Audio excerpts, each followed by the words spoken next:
Hello friends, स्वागत है आपका हमारा यूट्यूब चैनल स्टूडेंट नॉलेज पे। दोस्तों, आज की वीडियो में बात करेंगे 100 वर्ड प्रति मिनट की हिंदी डिक्टेशन संख्या 68 के बारे में, जो कि आने वाले सभी स्टेनोग्राफर एग्जाम के लिए बेहद महत्वपूर्ण है। तो चलिए फिर दोस्तों, ज़्यादा देर न करते हुए यह डिक्टेशन स्टार्ट करते हैं। रूस और यूक्रेन के बीच छिड़ा युद्ध चाहे जिस नतीजे पर पहुँचे, दुनिया भर में महंगाई बढ़ना तय है। इस युद्ध ने कोविड महामारी से उबर रही वैश्विक अर्थव्यवस्था के समक्ष एक नया संकट खड़ा कर दिया है। यूक्रेन पर रूस के हमले के साथ कच्चे तेलों के मूल्यों में वृद्धि का जो सिलसिला कायम था, वह थमने का नाम नहीं ले रहा है। विश्व बाजार में कच्चे तेल के दाम $120 प्रति बैरल का स्तर पार करते दिख रहा है। यदि यूक्रेन संकट का शीघ्र हल नहीं निकला तो कच्चे तेल के दामों में और भी बढ़ोतरी हो सकती है। चूँकि भारत पेट्रोलियम पदार्थों का बड़ा आयातक है, इसलिए उसे भी मुश्किलों का सामना करना पड़ेगा।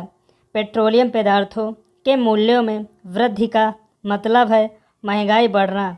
एक ओर जहां इस महंगाई को थामने के लिए सरकार को तत्काल प्रभाव से उपाय करने होंगे, वहीं आम जनता को कारण उसका सामना करने के लिए तैयार रहना होगा।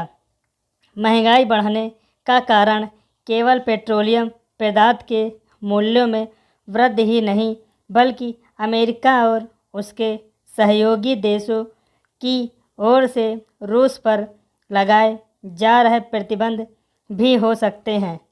जैसे सरकार इन प्रतिबंधों के असर से बचने की तैयारी कर रही है, वैसे ही उसे पेट्रोलियम पदार्थों के दामों में उछाल से बचने के लिए सक्रिय होना होगा।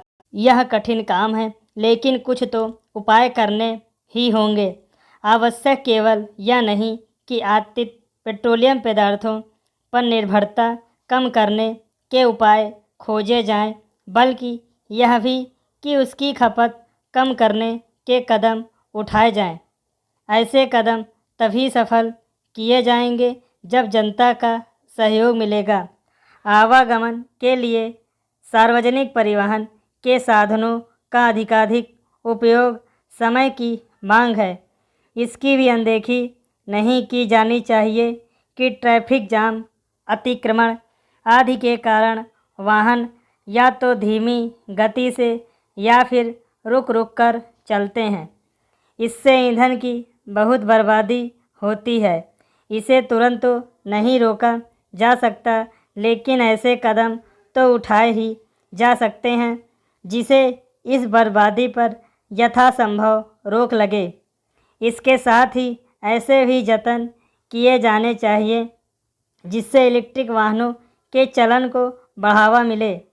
यह भी सही है कि वैकल्पिक ऊर्जा का इस्तेमाल बढ़ाने के काम को सर्वोच्च प्राथमिकता प्रदान की जाए। इसके अलावा अनावश्यक सरकारी खर्च में कटौती करने और खासकर विभिन्न योजनाओं में देरी से चलते बढ़ाने वाले खर्च को कम करने पर भी ध्यान केंद्रित करना होगा। इस मामले में जितनी सजगता केंद्र सरकार को दिखानी होगी, उतनी ही राज्य सरकारों को भी। निर्धारित बजट में तय समय पर काम पूरा करना सुनिश्चित किया ही जाना चाहिए। पैराग्राफ। उच्च न्यायालय का यह कथन बिल्कुल उचित है कि व्यापक गड़बड़ी पाए जाने पर भर्ती परीक्षा निरस्त करना आयोग व चयन बोर्ड का भरोसा कायम रखने की दृष्टि से सही कदम है। सर्वोत्तम तो यह है कि भर्ती परीक्षाओं की प्रक्रिया इतनी सरलता से हो कि उसमें किसी प्रकार की सेंध लगाना संभव ही ना हो सके, किंतु अनेक प्रयासों के बावजूद यह अब तक संभव नहीं हो सका कि ऐसे में खामी दुरुस्त करने और छोटा बताने का प्रयास चाहे जितने तार्किक हों, अभ्यर्थियों के मन में अविश्वास तो पैदा कर ही जाता है, विशेष तौर पर उन अभ्यर्थियों के मन में जिन्हें सफलता नहीं मिलती। उच्च न्यायालय ने यह टिप्पणी उत्तर प्रदेश अधीनस्थ सेवा चयन आयोग की ग्राम विकास अधिकारी, ग्राम पंचायत अधिकारी व समाज कल्याण सुपरवाइजर भर्ती परीक्षा निरस्त करने के फैसले पर की है। भर्ती परीक्षा एक जानी मानी एजेंसी से कराई गई थी। जिन लोगों ने OMR सीट खाली जमा की उन्हें भी सफल घोषित कर दिया गया। सीट से छेड़छाड़ किए जाने के कारण कुछ के परिणाम रोक दिए गए। 9 लाख आवेदकों ने परीक्षा दी थी। परिणाम घोषित हुआ तो घपला खुला। अंततः नए सिरे से परीक्षा कराने का फैसला लिया गया। निश्चित तौर पर उत्तीर्ण घोषित हुए अभ्यर्थियों के लिए यह पीड़ादायक है कि परीक्षा की तैयारी में लंबा समय और श्रम लगता है। परीक्षा के साथ भी भावी करियर के सपने पलकते हैं और जब वह यूं एक आदेश से टूट जाते हैं तो प्राणतक पीड़ा होती है। यही 9 लाख अभ्यर्थियों में से वे परीक्षा भी होंगे जिन्हें लगता होगा कि वह भी चयन के योग्य थे, किंतु भ्रष्ट व्यवस्था ने उनका अवसर छीन लिया। यह भविष्य में कभी व्यवस्था पर भरोसा कायम नहीं कर पाएंगे। ऐसे में नए सिरे से परीक्षा होने से उन लोगों को भरोसे कायम करने की ज़रूर सफलता मिल सकेगी जो अन्यथा की स्थिति में अविश्वास पर बोझ सिर पर उठाए नकारात्मकता का प्रयास करते हैं।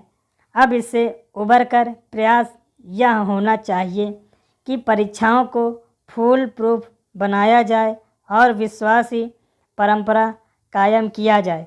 दोस्तों, अगर आपको हमारी वीडियो अच्छी लगी है तो वीडियो लाइक करिए और वीडियो को शेयर करिए ताकि ज़्यादा से ज़्यादा लोग हमारी यह वीडियो देख सकें, और चैनल को सब्सक्राइब करना बिल्कुल भी मत भूलिएगा। So thank you very much दोस्तों।